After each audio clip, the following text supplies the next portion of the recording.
Takstar Pro 82. Cara, tá aqui um fonezinho que, na minha opinião, merecia mais respeito e amor nacional.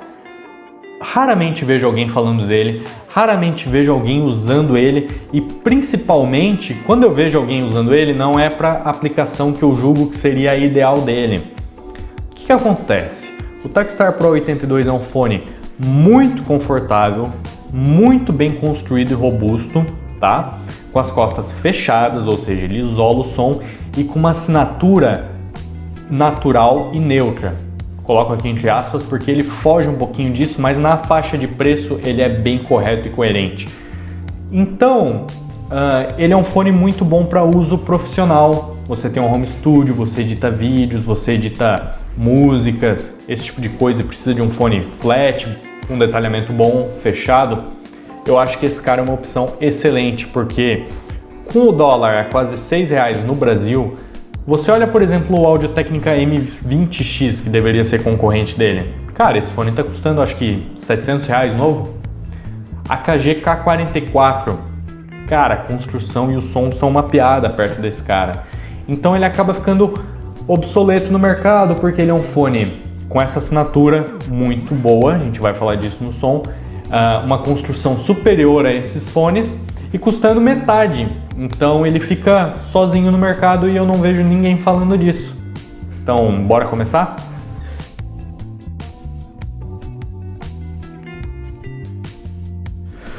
Bom, em construção o Takstar, como eu já dei a dica, é fenomenal. O que acontece, cara? Ele é todo de metal aqui, ele é muito robusto, ele é muito elástico, ele é muito leve, é um fonezinho bem resiliente, tá? E ele é muito confortável. Cara, ele é muito confortável. Ele não tá com as pads originais, tá? Porque eu comprei esse fone usado e as pads originais estavam bem ruins. Ele tá com as pads um pouco maiores do que deveriam, pads da Brainwaves. Mas é mais ou menos isso aqui, só que um pouco menor, tá? Ele encaixa na sua cabeça perfeitamente. Vejo muita gente clamando que ele é o fone mais confortável que a pessoa já usou. E eu posso alegar que faz sentido, cara. Ele é um fone muito confortável. Poucos fones que eu usei são mais confortáveis que ele. Eu posso citar o Bose QC35, que, cara, é sensacional. E o Sennheiser 58X, que é o irmão do HD600 por ali, que também é sensacional. Mas ele não fica muito atrás não e é muito confortável. Coisa que a maioria dos fones de estúdios baratos pecam. M20X, terrível. Sony MDR7506, terrivelmente desconfortável. A AKG Perception, cara, horrível. Aquelas pads duras. Esse cara pelo menos é confortável. O que é muito bom porque muitas vezes você vai ficar 5 horas no estúdio usando o fone e ele é uma máquina de tortura na tua cabeça, né? Esse aqui não. Ele tem as pads removíveis, mas é bem chatinho de remover. Mas, como vocês viram, você consegue remover e colocar novas. Cabos removíveis por sistema não proprietário 3.5mm, coisa mais fácil do mundo de substituir. Sensacional. Construção, como eu disse, robusta, todo de metal. Ainda assim leve, confortável, não tem mais o que você querer. Ele tem aqui, nessa partezinha, uma alavanquinha que é o controle de graves, tá? Ele fecha ou abre uma vente ali para o ar sair ou ficar preso e nisso ele regula os graves, é mais ou menos o que o Cuba Disco usa. E a gente vai falar mais disso na sessão de som, mas é um aspecto físico, então não tem equalização de software envolvida, ele só fecha o ar ou solta mais o ar para diminuir ou aumentar os graves, bem interessante, tá? Ele vem numa maleta, cara, maleta mafiosa, estilo máfia russa, que eu não tenho aqui porque eu comprei esse cara usado, mas só a maleta parece que custa mais que esses fones que eu tava falando, o K44, sabe, o M20X. Então, em construção, ele chuta o pau da barraca pro preço dele. Bora partir pro som.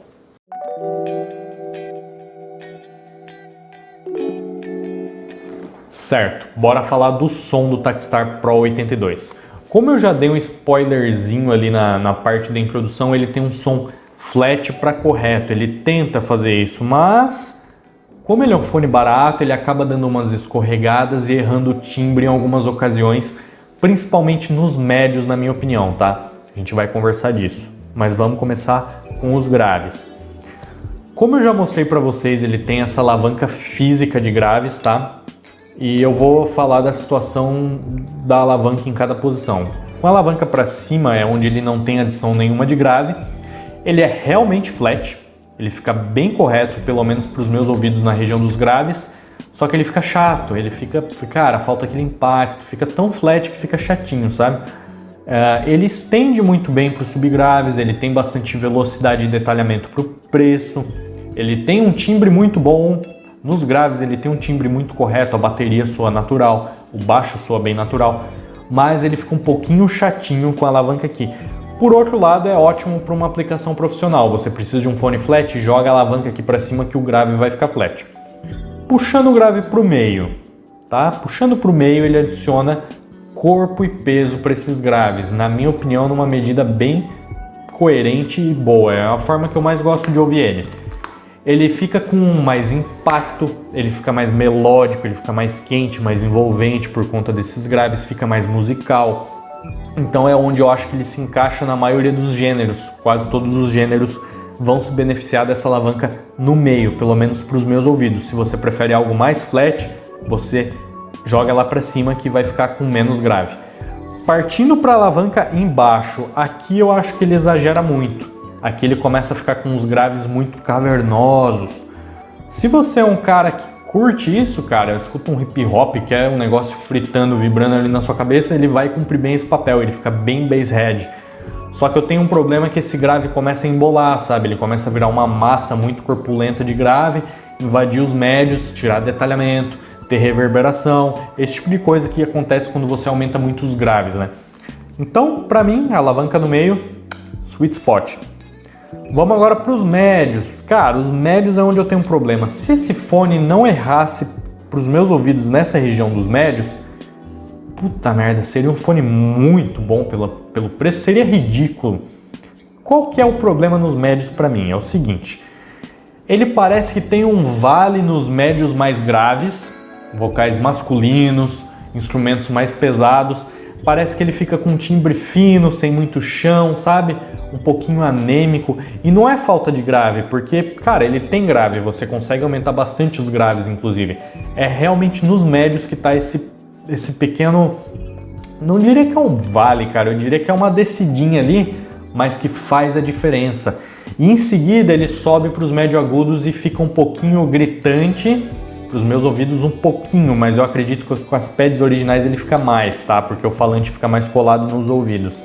Ele fica gritante e novamente enfatiza ainda mais essa finura nos médios, falta espessura, falta corpo, falta chão nesses médios. As vozes masculinas soam mais fininhas, mais fraquinhas, né? As vozes femininas soam agressivas, então ele não tem os médios mais exemplares em timbres. Ele faz assim, ó, ele falta médio grave e sobe demais no médio agudo, ao invés de ser linear. Cara, não é de outro mundo, não é horrível. Provavelmente se você é um cara sem tanta experiência, sem ter ouvido tantos fones mais caros, vão ser médios muito corretos para a faixa de preço, mas ele dá essa deslizada. Tem o Arcano SHP 80 que tem médios bem mais corretos na minha opinião e custa menos ainda, mas é um fone aberto. Partindo para os agudos aqui, novamente eu acho que ele é exemplar, tá? Em quantidade, em timbre, em detalhamento, ele é muito bom para a faixa de preço, ele tem um timbre muito correto, ele estende muito bem para os agudos, ele tem um detalhamento muito bom. Cara, como eu disse, os graves, ainda mais que os graves você controla, e os agudos são maravilhosos, são muito corretos, muito coerentes, só dá essa deslizadinha nos médios, então cabe a você pesar se vale a pena ou não. Já vou dar um spoiler para vocês, concluindo aqui, que vale a pena, porque ele é um fone barato entre aspas, depende da sua condição financeira, mas para o que ele entrega em custo-benefício, conforto, construção e som, ele é barato sim, tá? Tem fones de R$1.000 fechados aí que tocam bem pior que ele.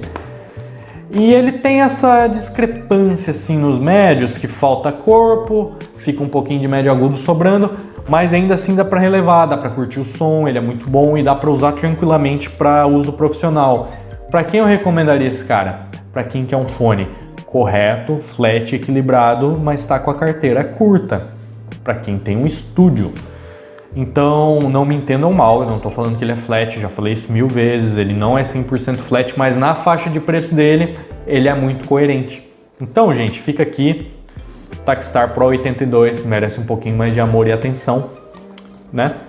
Se você gostou dessa review, deixa o like. Se você não gostou, deixa o dislike 2 vezes para computar certinho o dislike. Compartilha, se inscreve no canal, ativa o sininho. Cara, o canal tá crescendo devagarinho, mas tá ficando legal. Tô ajeitando as luzes, arranjei microfone, vou pegar uma câmera melhor futuramente.